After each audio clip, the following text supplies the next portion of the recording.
Sorry, could you put on the first slide, please? Okay, thank you.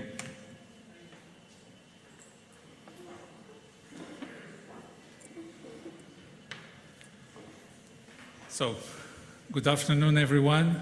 First of all, I would like to give a warm thank you to the organization from Nereus and the Basilicata region. Thank you for delivering this amazing initiative in this outstanding place that is Matera. I would like to give you a very, very short presentation of myself. My name is Duarte. I come from the Azores. I represent the Azores region in the Nereus Management Board. The Azores are a full member of Nereus since the beginning of its creation. I have the pleasure, the honor of presenting the two speakers for this second part of the session dedicated to the introduction into the market of space data and to space economy. In my left side, I have Professor Vito Albino, that is the chair of the Transition Committee of the European Centre for Space Economy and Commerce. And on my right side, I have Professor Valerio Tramutoli. I think I'm spelling the right, thank you. It's professor from the University of Basilicata. With no more delays, I will give the floor to Professor Vito Albino. 10 minutes, please. I am allowed to use force to interrupt you if needed. No. I will be very fast. So good morning and thank you for this invitation. Thank you to Nereus, thank you to Regione Basilicata. I have to say that for me, I am really happy today because I was a former member of the board of Nereus. I was also assistant of the former president, Mr. Emiliano, the president of Puglia region before, and also because maybe Roya don't know that, but I've been a professor at University of Basilicata in the last millennium. And at the beginning of my academic career, and I've been parachuted in Matera at that time when the University of Basilicata opened the academic pole in Matera. But anyway, I'm really happy to share with you a few ideas about the topic that we selected, that is space and space business in a joint transition. But before to do that, I want to spend, very fast. I want to spend a few words just because some of you don't know about EXECO. EXECO is a European Centre for Space Economy and Commerce. Basically, it has been established last year, so it's a baby institution, 10 months old, and has been established by ESA, the Director General Joseph Aschbacher, on June 2022, and the main goal of this center is to open debate, to support research in the space economy and space commerce areas. And basically, it's going along, but anyway, this is a kind of artificial intelligence. I'm not pushing, but it's going on. Anyway, the Secretariat is ruled by ESA and is supported by the European Space Policy Institute in Vienna. So this institution is based in Vienna. Please, next. Okay. It's a very open community, more than 200 members, and people coming from companies, from institutions, engineers, lawyers, scientists. So it's a very differentiated community. Next, please. Of course, the idea is to create a network, but also to have an impact. This is important because, next one, please. We do many activities. In this year, we had different types of activity. I want to mention the commercial space days that we had in Lucerne 2 weeks ago with the Swiss Space Office. But I want to spend a few words, and then I start my presentation, but we'll be very fast. Don't worry. Talk a little bit about the spring school. The next one, please. Okay, not because of the spring school that has been held at the Polytechnic of Bari, but because we had a very interesting ESA payload master competition. And I want to talk about the two winners, because the two winners were two startups. The first one was Optospace. Optospace is a German-British startup that use quantum technologies to accurately measure gravity acceleration. The main goal of the startup was the space. But then they realized that the major customers are oil and gas companies. So no space. Underground. A completely different perspective. Looking at space and then the customer, money, are there. A completely different perspective. They started because technology push, but then the market say, hello, I'm here, money are here. The second one, Hydromars, was a Swedish startup. They produce a member for filtering water and to have recycling, very effective recycling. The main aim of the startup was, and is, of course, the International Space Station.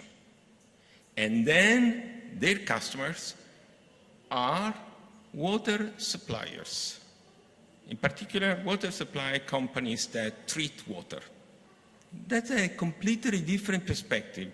Looking at the technology where I suppose there is a demand and then discover that the demand is in another place. I think, next one, please. Okay, next one, because I understand that I'm between you and lunch, so we have to be very fast. Next one. Okay, 2 tweets and 2 messages and 1 warning, and then I will stop here. The first one is related to the shift that we are experiencing, moving from space economy to what we call new space economy. So in this case, we used to talk about, we have private entrepreneurs, we have high risk, but also high investments. We have, of course, the role of the space agencies that are supporting private companies. But if we look at this type of transition, what is really important is to understand that technology is no more in the center of the system. We need Copernicus program and we need Copernicus revolution, because now the new space economy has in the middle not only technology, has customers, has demand, in particular private demand. This is a completely different perspective. We're supposed to be in the middle, because I come from the university, from a polytechnic, so from Polytechnic of Bari, so for me technology is important. But I realize that demand is more important now, in particular private demand. And when I change the perspective, I realized that it is important to consider that we can't use just data, because we said today that data are important, data are available, data technology, yes, they are, it all is important, but you need services for customers. So it is impossible, looking at the windows, it is impossible to suppose that we have the same company that extract bauxite from a mineral from the ground and came here to mount the aluminum window. We need markets. So when we have data, in order to have services for the customer that pay, then we need to create markets. So a completely different perspective. And markets are institutions that are useful in order to create efficiency. I have some tales about this, but I will jump to the warning. Talking about sectors, talking about agriculture and tourism, because today we are talking about these two sectors, then we have to realize what is the structure of the sectors. Because if we want to adopt technologies, not push technology, but having customers calling for technologies, call for application, call for services, and then creating values, because otherwise data are cost. Infrastructure managing data are cost. But if we want to create value, we need to understand the structure of the sectors. So the tourism is completely different from agriculture. But if you want to know more, you can, I suppose, see my presentation on the website. So this is just a warning. Be careful, because when you push technology, all sectors are similar. But when you look for the demands, you need to look at supply chain. You need to understand if you are a data producer, data consumer. Tourism, for instance, is a sector that is one of the most important in terms of data producer and data consumer at the same time. So this is the message and the warning. Look carefully to the structure of each sector. Thank you.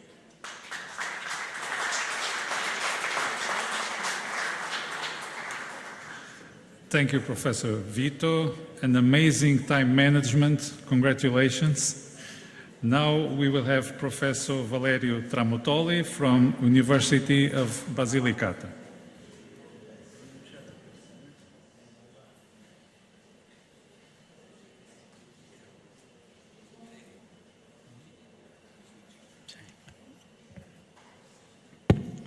Okay, thank you. Thank you everybody to stay now, until now. Thank you to the organizer. The topic that you see is a quite wide topic, so how to prepare a workforce in our field. And I will try to address just the main issue, giving you some example based on our experience, which affect all the level of education, starting from the school up to the university and the postdoc level. But let me go. So when we discuss about this kind of workforce, and you ask to the ESCO catalog, your European Scale of Competence and Qualification, he respond you, what you are asking for? This kind of professional, I mean the professional people which is able to develop application in the downstream sector, knowing all the chain that starts from the production of satellite sensor and so on, is unknown. You can find GIS expert, aeronautics engineering, ITC and so on, but not what some, at least the three enterprise today asked me, have you some good guy? We need this kind of good guy.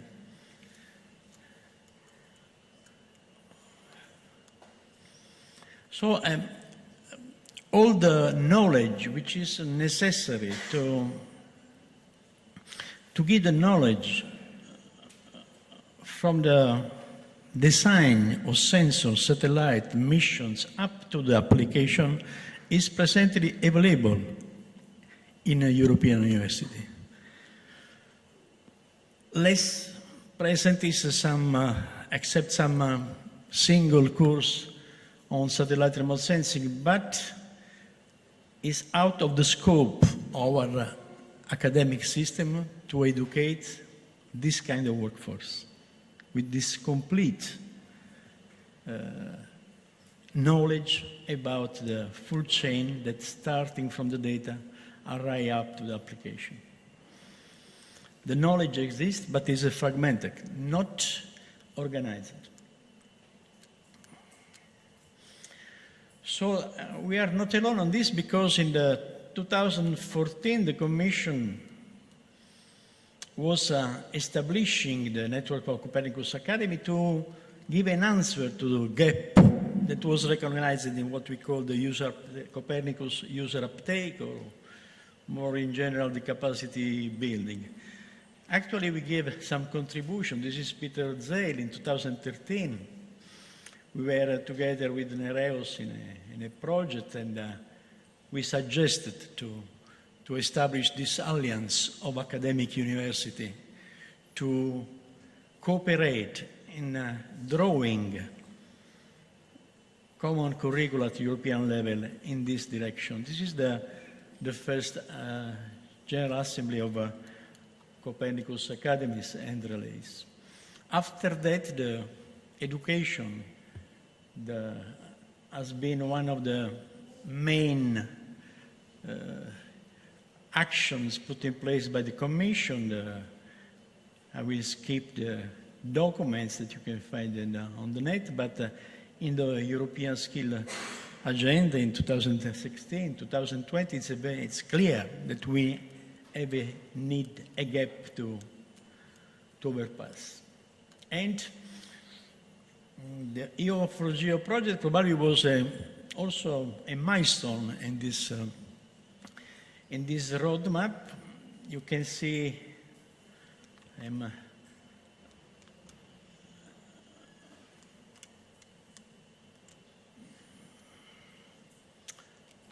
I want to go back. Okay, stop there. There is Unibus Nereus in the team, and also in the associated part there was also the term discrete, which contributed to this project. What is when we have to decide at the scholar or academic level, or we have to educate a professional from private company or from public administration, you know that public administration could be the main customer of the Earth observation product, but they are not doing this.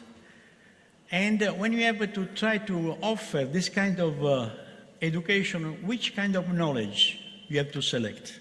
And this was the scope of EU4Geo. You can see we involved hundreds of experts worldwide to define the body of knowledge of Earth observation and GIS. That means all the single concepts, 1,000 concepts and the relationship among them, that allow people to do a lot of things. In the presentation that you will receive, you can click on the body of knowledge and you can go into the body of knowledge. Next one, please. Next. You can, based on the single element of knowledge, for instance, you can draw your CV, your curriculum, responding to some request of some demand that can be specific. I need someone which know this. Next one. And what we do, you can draw the education and training curriculum. I can put this, depending on the level. So it was a fantastic tool that we used, and I will show some example on this next. For instance, we are trying to respond for the first time in Europe to the request, how we can educate a professional which know the full chain of the satellite remote sensing or space knowledge chain, from how to design a satellite mission up to the application. Because sometimes the history of the past. For a long time, we have put satellite in orbit, don't thinking about application. So the request was, why the horse is not drinking? So ask the horse before, I say, no? But if you know the full chain, you know where you want to arrive, maybe you are better in drawing a satellite system. This is the scope. We received a huge amount of money by our Ministry of Education, and we are just starting this 2 years education course. It's a Master of Science that can exploit the knowledge coming from the basic course of engineering, physics, chemistry, and so on. Next one. Another experiment that we did in the last year, which is quite difficult, it's a very challenging for all of us, why public administration are not in the game. To move local and regional administration to not just to use, but they also be able to evaluate what I'm proposing. A private company say, I want to sell you this and this. They are not able to rightly evaluate the advantages. So we need to give some skill also to them. We try to do this. Next one. And what are the difficulties? To have workforce attending a course is costly. They have to leave their job, both for private and also for a public enterprise. How we can ask, give me your officer for 1 week, 2 weeks, 1 month. Next one. They have a different background, but normally we made the course for civil protection, environmental departments, agriculture departments, officer. Normally, the technician have a good starting level, are engineer or geologist and so on. But there is some resistance to change the way to work. So I consider quite unuseful to come there to show, look, how is better the space, how many applications you have. They are not stupid. They can understand some of what we are doing. They can evaluate what we are offering if we give them some not trivial information. Next. So the issue is quite finished. Okay. Is the difficulty is to find the right balance from the time that we have at disposition and to the content of the information which are necessary. Next one. Next one. So next. Thanks. It's okay. So a short course. You can see the content in the module, which are not trivial. And when you come back at home and you have the presentation, you can click on the single element, you can come into the book. And these are our choice to avoid to lose the time, I will say. No, we need that people come into the game. And some results we had because some reports from next one from this department were done using the information that they acquired during our course. The final step is the school. So we don't have enough people with this kind of skills. And when we tried, we had 2 times for 40 hours scholars from our high school at university, we have seen that they are very smart, very clever. They come into the game very quickly. So I think that we have to start from them. Next one, the final one. These are my suggestions. Fundamentals are important, not just practice without understanding what happened. Joint European effort to define curricula which can be recognized at the European level, basic model of GIS and the space Earth observation methods starting from the school for two reasons. One, they are ready to do. It's possible to do. This will populate the following courses, and if we are enough clever, we can also imagine some intermediate course, some professional course that can respond quickly to the request of enterprise. Next. Thanks a lot.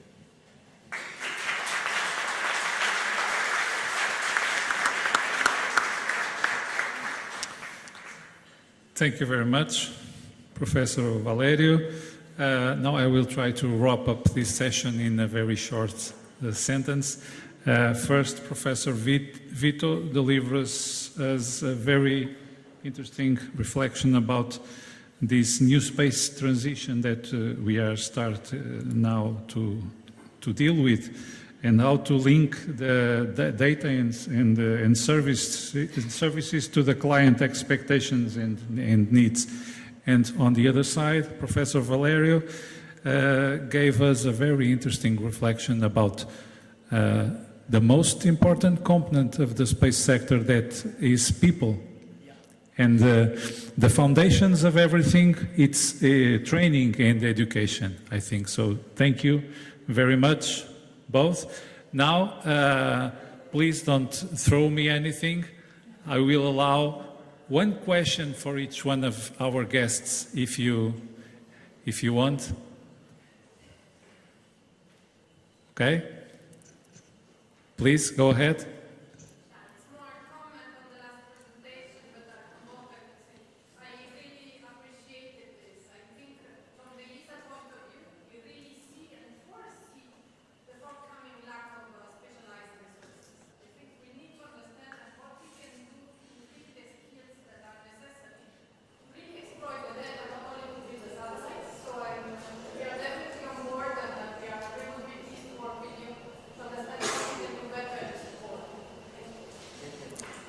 Thank you very much for your question. We have time. We don't have time really, but we. Anyone? One more question? No? So. Very clear. Yeah, of course. It was. So thank you very much. Have a nice lunch, and see you in the afternoon. Thank you. So for the Earth observation group, 2:45, so 1 hour after. You can imagine, it's a logical question.